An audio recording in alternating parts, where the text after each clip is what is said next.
Okay, suppose we have the graph of f of x equals the absolute value of x. We are going to do these transformations in this order. So these are 3 horizontal transformations followed by 2 vertical transformations. We're going to do those transformations to the graph of y equals the absolute value of x, and then we want to find the equation of the function whose graph we would then have. Okay, if we shift left 2 units, that means we're going to take this x and replace it with x plus 2. So remember, horizontal transformations, they are counterintuitive. So shifting left 2 units, we're going to replace x with x plus 2. Okay, so we go to this x here, and we replace it with x plus 2. So the function, if we had this graph, and we shifted left 2 units, the function whose graph we would be looking at is y equals the absolute value of x plus 2. Okay, when we do a horizontal shrink or horizontal stretch, we're replacing x with a multiple of x. And the multiple is going to be the reciprocal of this number. So a horizontal shrink by a fourth, we're going to replace x with 4x. Okay, so if we first shifted left 2 units and then did a horizontal shrink by a factor of 1/4, the function whose graph we would have is y equals the absolute value of 4x plus 2. Okay, then we do a y-axis reflection. And if you do a y-axis reflection, the equation changes by x getting replaced with negative x.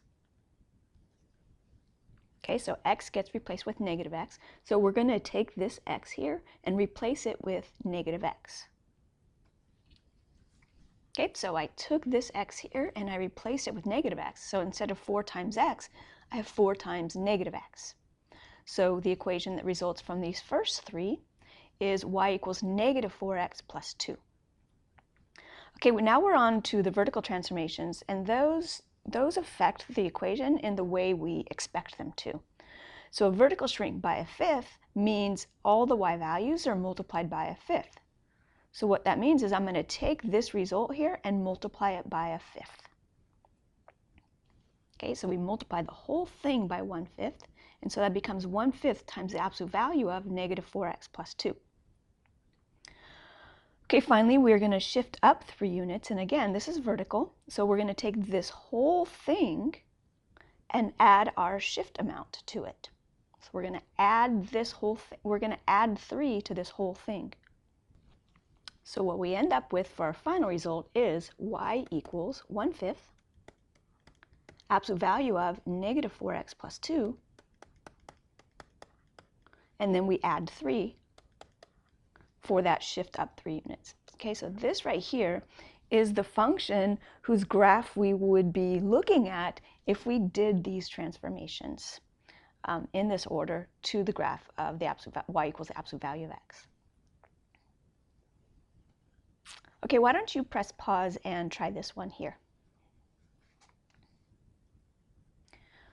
Okay, so as I said, for horizontal stretches and horizontal shrinks, x gets replaced with a multiple of x.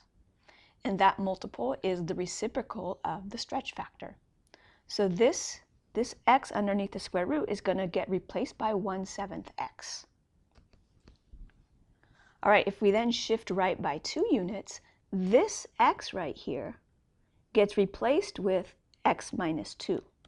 So it's minus 2 because we're shifting right. If we were shifting left, it would be plus 2. Okay, so it's that whole x is being replaced by it. So instead of 1/7 times x, we have 1/7 times this quantity.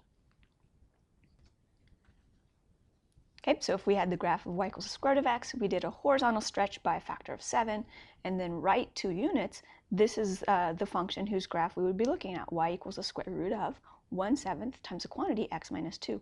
It's okay, you can write this as 1/7 x minus 2/7 if you want, meaning you can distribute this 1/7, or you can just leave it in this form.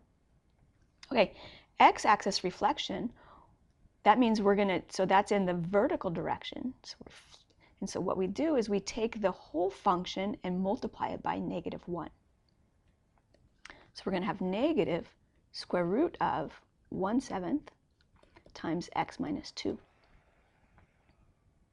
Okay, then a vertical stretch by 2, we take this whole thing and multiply it by 2.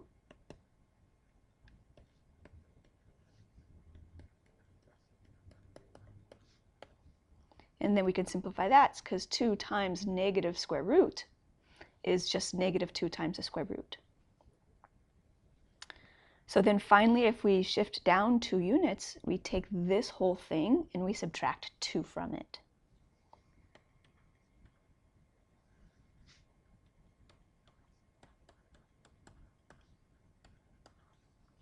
So y equals this is the equation of the function whose graph we would be looking at after doing all of these to this function right here.